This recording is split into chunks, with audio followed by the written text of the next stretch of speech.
বাংলার বুকে ছড়িয়ে রয়েছে অসংখ্য রাজবাড়ি, কিন্তু এমন একটি রাজবাড়ি আছে যার ইতিহাস জড়িয়ে রয়েছে বর্গীদের সঙ্গে।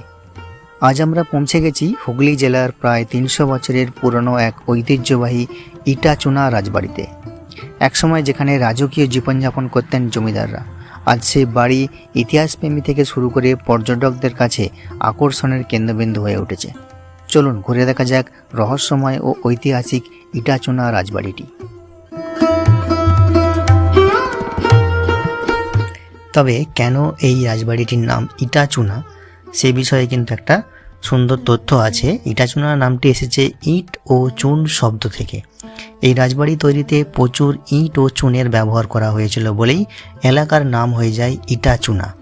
এই রাজবাড়ি তৈরি করেছিলেন কুণ্ডু পরিবার, যাদের পূর্বপুরুষেরা ছিলেন মারাঠা বর্গীদের বংশধর।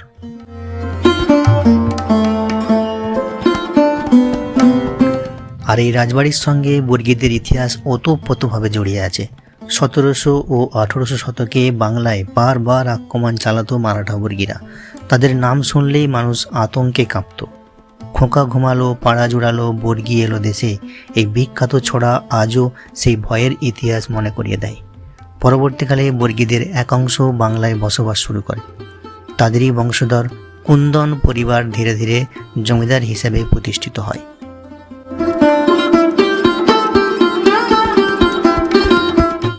এই ইটাচুনা রাজবাড়ির ইতিহাস পর্যালোচনা করলে যে তথ্য আমরা পাই, অর্থাৎ নবাব আলীবর্দী খাঁ রাজত্বকালে দুর্ধর্ষ মারাঠা বর্গীরা কিভাবে বাংলায় লুটপাট চালিয়েছিলেন বারবার, কিভাবে নবাব শেষ পর্যন্ত বর্গীদের বাংলা থেকে তাড়াতে সক্ষম হয়েছিলেন, সে গল্প আমরা কম বেশি সবাই জানি। তবে মারাঠা বর্গীদের সবাই কিন্তু তখন বাংলা ছেড়ে চলে যাননি। বর্গী সেনাবাহিনীর কেউ কেউ প্রচুর ধন সম্পত্তির মালিক হয়ে থেকে যান এই বাংলাতেই। বাঙালি সংস্কৃতিকে আপন করে নিয়েছিলেন ধীরে ধীরে। হুগলি জেলার ইটাচুনায় বিশাল প্রাসাদ যারা তৈরি করেছিলেন, সেই কুন্দরা ছিলেন তাঁদেরই অন্যতম।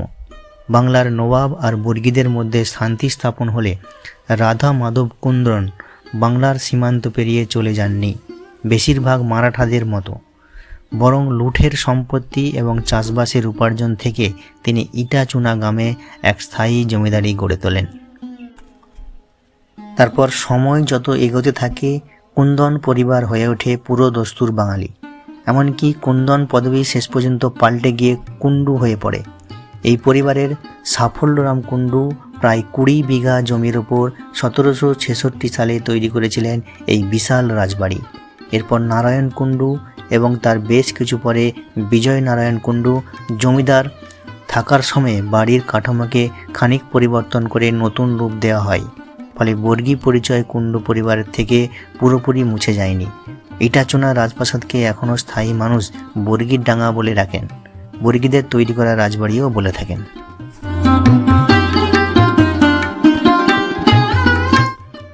বিশাল আকার জায়গা জুড়ে অবস্থিত এই রাজবাড়িটি।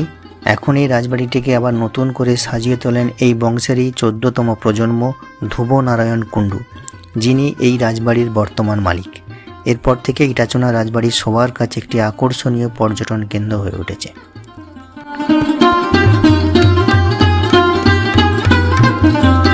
হুগলি জেলার খন্নানে অবস্থিত এই ইটাচুনা রাজবাড়ির ইতিহাস 300 বছরের পুরানো।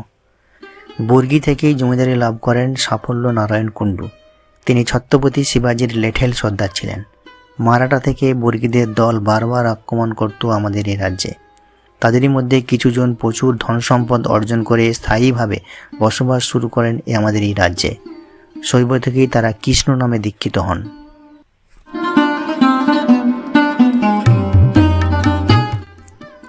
(1766 সালের দিকে এই রাজবাড়িটির নির্মাণ শুরু হয় বলে জানা যায়। বিশাল প্রবেশদ্বার, লাল রঙের প্রাসাদ, খিলান, বড় বড় উঠোন, প্রাচীন থাম, সব মিলিয়ে রাজবাড়িটি যেন এক টুকরো ইতিহাস। এখানে রয়েছে ঠাকুর দালান, নাচঘর, অন্দরমহল, অতিথিশালা, প্রাচীন আসবাবপত্র। রাজবাড়ির প্রতিটি দেয়ালে যেন অতীতের গল্প বলে চলেছে আজও।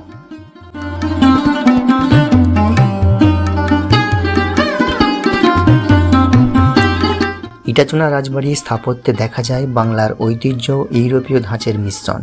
বড় বড় করিডোর, ঝাড়বাতি, পুরানো কাঠের দরজা, রাজকীয় সাজসজ্জা আজও দর্শকদের মুগ্ধ করে।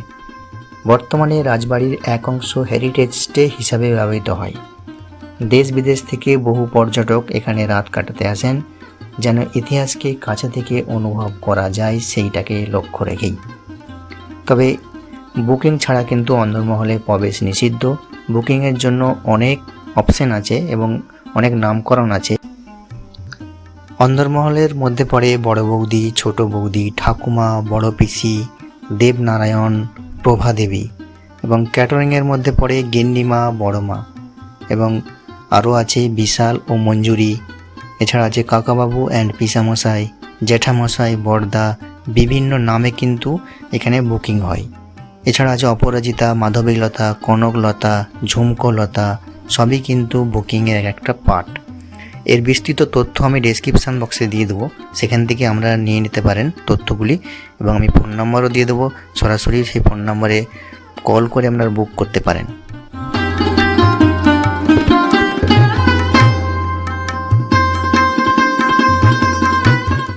রাজবাড়িটি কিন্তু বর্তমানে ভ্রমণ পিপাসু লোকজনের কাছে খুবই জনপ্রিয় হয়ে উঠেছে।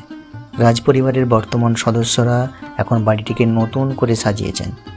পর্যটকদের জন্য রয়েছে হোমস্টের দারুণ বন্দোবস্ত, সঙ্গে আছে রাজকীয় খাওয়া দাওয়ার আয়োজন। রাজবাড়ির নিজস্ব কাঁসার থালা বাসনে পরিবেশিত হয় একেবারে খাঁটি বাঙালি রান্না। পর্যটন কেন্দ্র তো বটেই, শুটিং স্পট হিসেবেও এই রাজবাড়ির বেশ নামডাক রয়েছে। সোনাক্ষী সিনহা এবং রণবীর সিংয়ের বিখ্যাত লুটেরা সিনেমার বেশ কিছু অংশের শুটিং হয়েছে এখানে। এছাড়াও বেশ কিছু বাংলা ছবি যেমন গয়নার বাক্স, রাজমহল ছবির শুটিংও এই রাজবাড়িতে হয়েছে।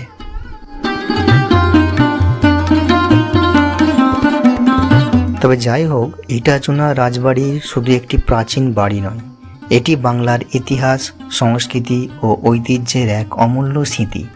সময়ের সঙ্গে অনেক জমিদারি বাড়ি ও রাজবাড়ি হারিয়ে গেলেও ইটাচুনা রাজবাড়ি আজও মাথা উঁচু করে দাঁড়িয়ে আছে অতীতের সাক্ষী হয়ে।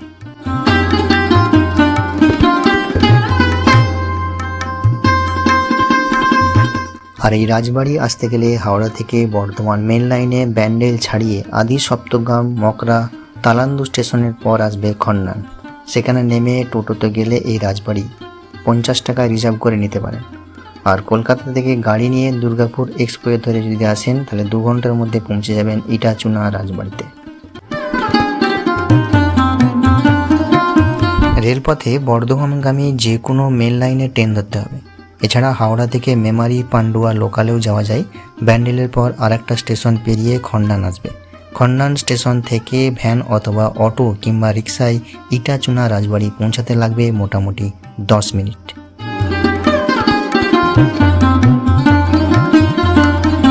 যাই হোক, এই ছিল ইটাচুনা রাজবাড়ির সংক্ষিপ্ত তথ্য। আপনার কি কখনো ইটাচুনা রাজবাড়ি যাওয়া হয়েছে? যদি হয়ে থাকে তাহলে কমেন্টে অবশ্যই জানাবেন, আর যদি না হয়ে থাকে তাহলে একবার সময় করে এই ইটাচুনা রাজবাড়ি ঘুরে যাবেন। ভিডিওটি ভালো লাগলে লাইক, শেয়ার ও সাবস্ক্রাইব করতে ভুলবেন না। আবার দেখা হবে বাংলার আরও এক হারিয়ে যাওয়া ইতিহাস নিয়ে।